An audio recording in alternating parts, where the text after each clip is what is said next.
My name is Gary Vogel, and it's my honor to be president of the Angel of Hope of Central Florida. Each year, we host 2 candlelight remembrance ceremonies at our site.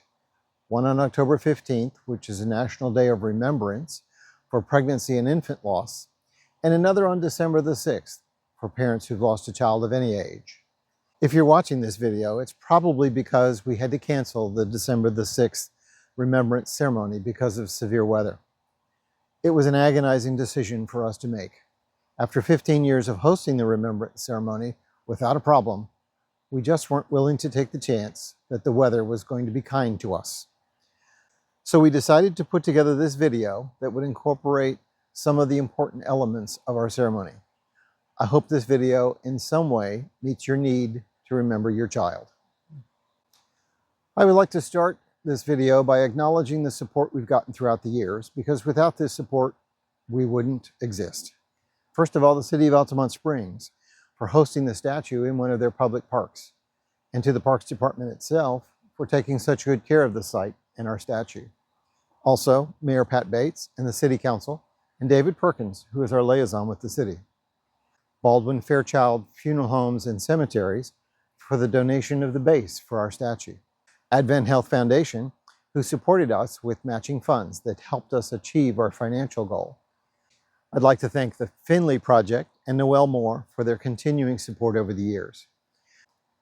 Tano Custom Creations for creating the angel ornaments to commemorate our 15 years of service to our community. Bob and Debbie Quizdala for the donation of the sound equipment we use for our ceremonies and their continuing support. The Angel of Hope Board of Directors, all volunteers, for their dedication and hard work all year long in hosting our ceremonies. And all of you for attending our ceremonies and supporting our mission. Our first reading tonight is Rock in My Pocket, and will be read by Karina Giannaco, one of our board members. Thank you, Gary. Grief is like carrying a stone in your pocket. The best way I can describe grief as the years go by is to say it's similar to carrying a stone in your pocket. When you walk, the stone brushes against your skin. You feel it. You always feel it. But depending on the way you stand or the way your body moves, the smooth edges might barely graze your body. Sometimes you lean the wrong way or you turn too quickly, and a sharp edge pokes you.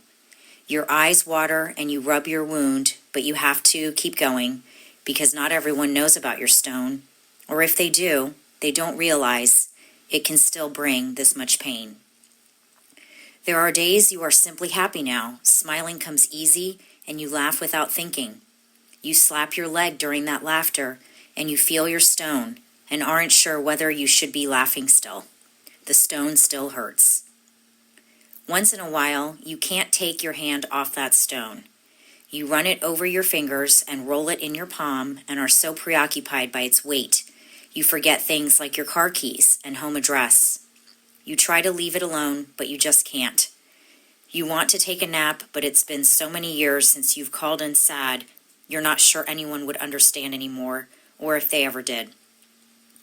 But most days, you can take your hand in and out of your pocket, feel your stone, and even smile at its unwavering presence. You've accepted this stone as your own, crossing your hands over it, saying mine, as children do. You rest more peacefully than you once did. You've learned to move forward the best you can. Some days you want to show the world what a beautiful memory you're holding. But most days you twirl it through your fingers, smile and look to the sky. You squeeze your hands together and hope you are living in a way that honors the missing piece you carry until your arms are full again.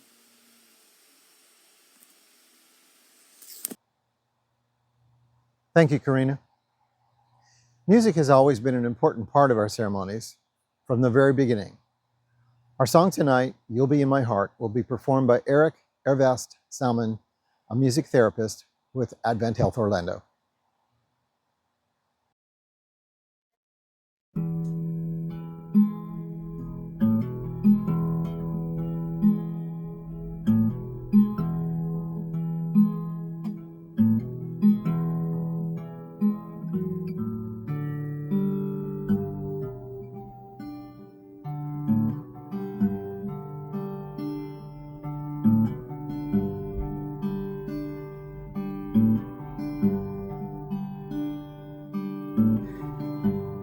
Stop your crying, it'll be alright. Just take my hand, hold it tight. I will protect you from all around you. I will be here, don't you cry. For one so small, you seem so strong. My arms will hold you, keep you safe and warm. This bond between us can't be broken. I will be here, don't you cry. 'Cause you'll be in my heart. Yes, you'll be in my heart. From this day on, now and forevermore.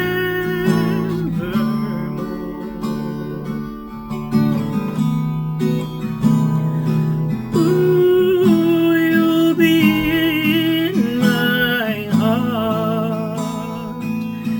No matter what they say, you'll be here in my heart always, always.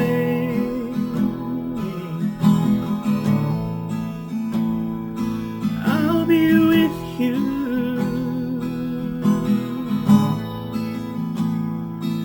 I'll be there for you always, always and always. Just look over your shoulder. Just look over your shoulder. Just look over your shoulder. I'll be there always.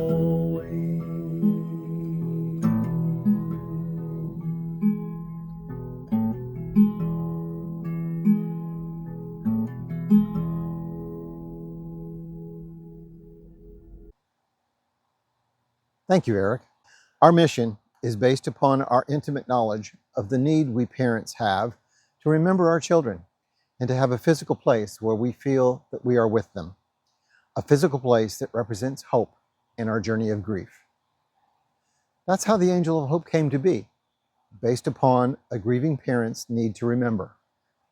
In the book, The Christmas Box, by Richard Paul Evans, an elderly woman lays flowers at the statue of an angel, the Angel of Hope, in memory of her daughter who had died decades earlier.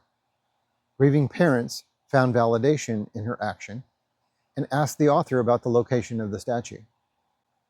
The book is fiction. The statue didn't exist, but grieving parents can be pretty insistent. And so Rick, the author, commissioned the first Angel of Hope. He dedicated the first statue on December the 6th, 1994, in Salt Lake City, Utah, his hometown. Grieving parents from across the country attended the dedication and wanted to bring the statue to their communities. A movement was organically born. Today, there are almost 200 Angel of Hope statues across this country and 2 internationally. There are 9 here in the state of Florida. The movement has always happened organically and grows every year. Locally, our story is just as organic. In 2006, Anthony and Kristen Bencomo came through my HEAL group. After group one night, Kristen asked me about the Angel of Hope. I had never heard of the angel. I did some research, and the following week after group, we met and made a promise to make this happen in Central Florida. We began raising money, and we immediately realized we weren't very good at it. But we did find a lot of support for our cause. As we were raising money, we realized we needed a location. We approached the city of Altamont Springs and were directed here to Sunshine Park. It was only then that we learned that this park was named after Ursula Sunshine Assad, a little girl who died at the hands of her mother's boyfriend here in Altamont Springs. Upon learning the story behind the name of the park, we knew we had found the perfect location. We dedicated this statue on December the 6th, 2010. By the way, the significance of December 6th is that is the date in the Christmas box that the little girl died. On December the 6th, at Angel of Hope sites across the United States, grieving parents are gathering to remember and honor their children. We gather as a sign of how our children are and always will be loved, missed, and remembered, the phrase that is inscribed on the base of our statue. A few weeks ago, 60 Minutes did a piece on grieving parents hosted by Anderson Cooper. In the piece, they showed pictures that had been taken of the bedrooms of children who had died. The parents talked about leaving the bedrooms intact because they always wanted to remember their child in them. It was clear that Anderson Cooper was somewhat baffled by the parents' extreme need to remember their children.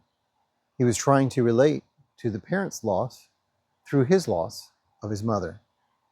But it quickly became apparent that his grief was not the same. As opposed to losing an elder, which is losing our connection to our past, losing a child is losing our connection to our future, which is much harder to bear. We now face a future without them physically, but with us in every other way possible, in our hearts, in our memories, and even in our daily lives, because our journey is about incorporating them into our lives. I've always said that grief is as individual as fingerprints, but our grief, a parent's grief, is totally a unique experience. We come here to be with our peers, among other grieving parents, because here we know we're not being watched, we're not being judged. Here, we know we're being accepted for our need to always have our children with us, only ever one thought away. We were all looking forward to our lives being spent with our children. The need for that investment in the future is why we brought them into this world.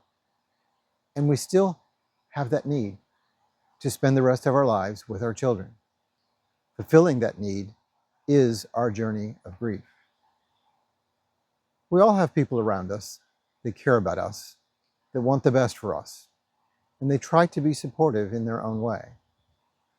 Often, however, they give us well-meaning advice from a place of not really knowing what we know, because they can't know what we know.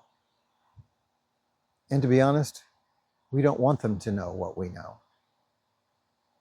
They tell us, for example, let it go, put it behind you, move on, give it time. What they don't realize is that we will not do any of those. We don't let it go. In fact, we won't let it go. Just the opposite. We hold on. We don't put the loss behind us. We take the loss with us. We don't move on. We go forward with the loss as it becomes an integral part of who we are. We don't give it time. That's way too passive. We invest our time working our way through this unique loss and making sure they are always with us. We give it that time in order to give our child's life meaning and purpose, something that we all have the need for, something they had the need for, even though they probably didn't realize it. But we can do that for them. Our process takes longer, and we give it the time that it needs. We give it the time that it takes to adapt our lives to our loss. Many of us measure our lives in terms of before and after. We are different than we once were. We're not the same person we once were. And even though sometimes we want to, we won't go back to that person we were. I say won't because we know that if we were to return to who we were, that nullifies the impact our children have on us, and that nullifies them. And we will not do that. I have an excerpt from a letter that one of the moms in my HEAL group wrote to her son. She describes the integration of our children into who we are, and I wanted to share her words with you. Her letter is entitled 1 + 1 = 1. I want you to know that you are and will continue to be loved. One day I will close my eyes and take my last breath, and even after that, I will love you. I didn't understand a mother's love until I felt it, and now I know it is limitless. I love you with every cell I am made up of, and with these same cells, I miss you. I read this article once about theories of interconnectedness. It said that when it comes to the universe, 1 + 1 = 1. The idea being that you plus anything or anyone is still you. You plus me = 1. Not because you came from me and through me. You aren't just a part of me. We are one. In my loneliest moments, I remind myself that 1 + 1 = 1. You are the air in my lungs, the wind on my face, and in the cosmos. You are the angels, and you are the science, and you are here, and you are everywhere. Me plus anything in this universe is still me connected to you. This helps me feel less lonely. I am not so small and alone, and you are not so far away when 1 + 1 = 1. I need you to know that I love you, and that I will forever and always, in any combination of possibilities that exists in the world of absolutes, love you, because you and I are one. I've never heard it said any better. You know, the reading that we close our ceremonies with is, we remember them. And the last line is, for as long as we live, they too shall live, for they have become a part of us as we remember them. 1 + 1 truly does equal 1. Our children, being a part of our lives, they have given us many gifts. But the one gift we gave them is their name. Their name is their identity. Their name gives them validity. And for that reason, we find joy in hearing their name. We also find pain in hearing their name, but we've come to realize that we can experience both of these at the same time. It is the duality in our lives that we've come to know very well. As you registered for our ceremony, you provided us with your child's name. We are honored to share their name with you. Anthony Bencomo, one of our board members, will now read the names of our children.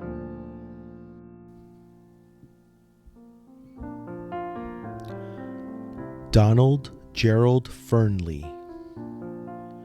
Carrie Elizabeth Fernley, Quinn Celeste Bolton, Sweet P17, Peanut 87, Bryce Arlen Smeltzer, Owen Poyer, Lucia Beatriz Higa, Shelton Lucas Clark, Diego Jose Alomo Rivera.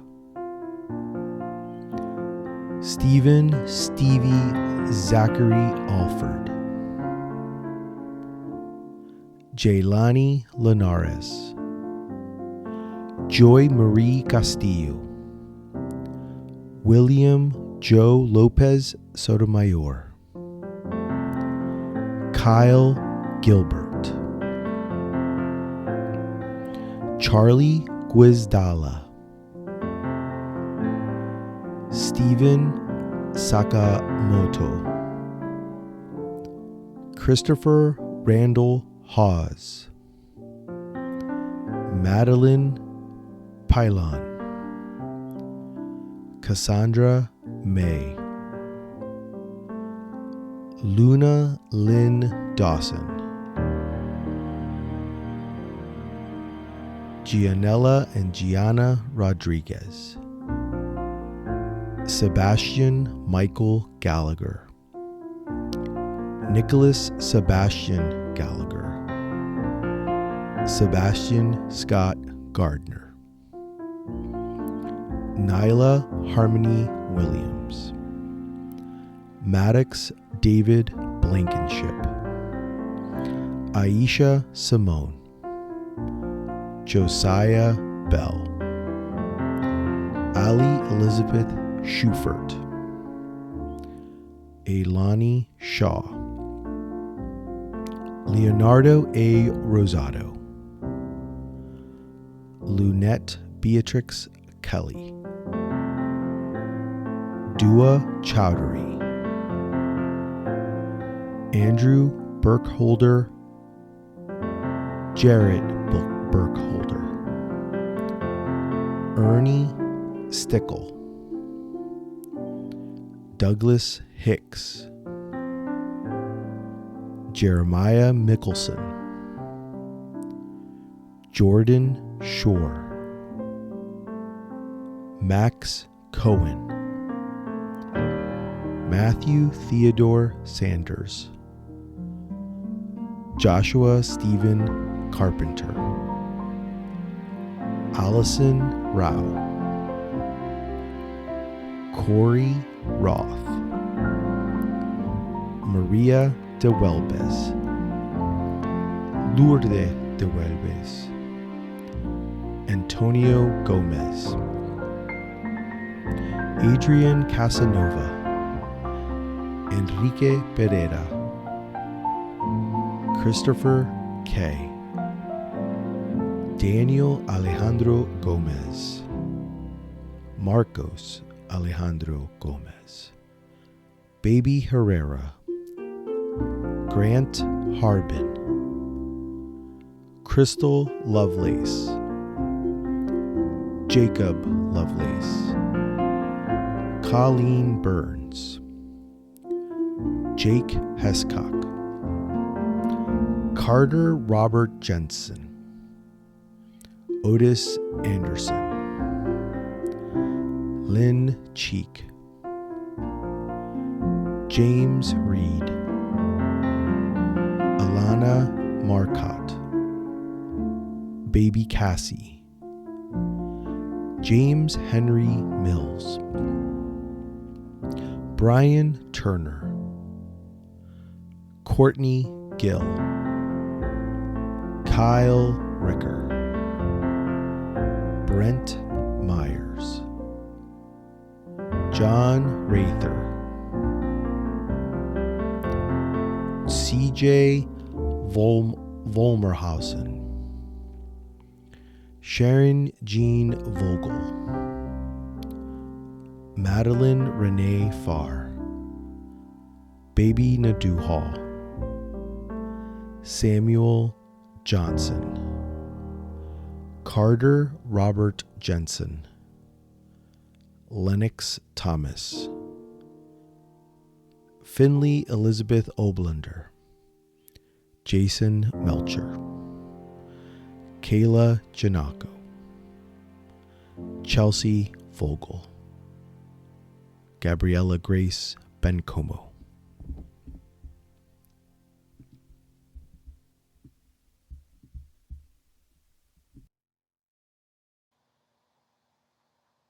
Thank you, Anthony. Our final reading is We Remember Them, also read by Kristen Bencomo.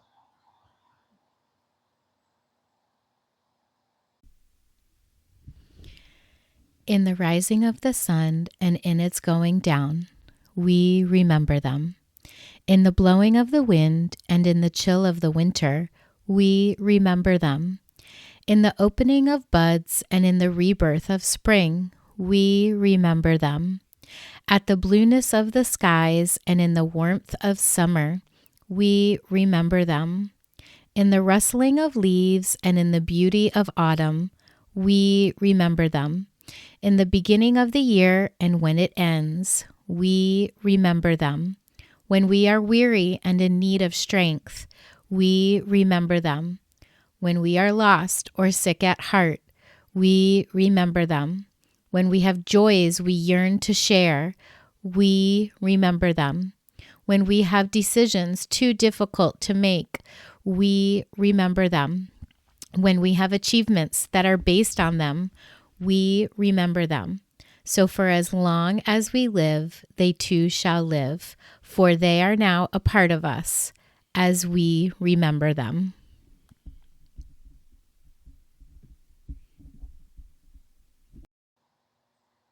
Thank you, Kristen. This concludes our ceremony.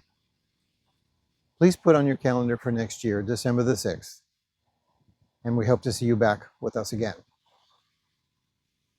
I hope in some small way, us making this video meets your need to hear your child's name read. Good night.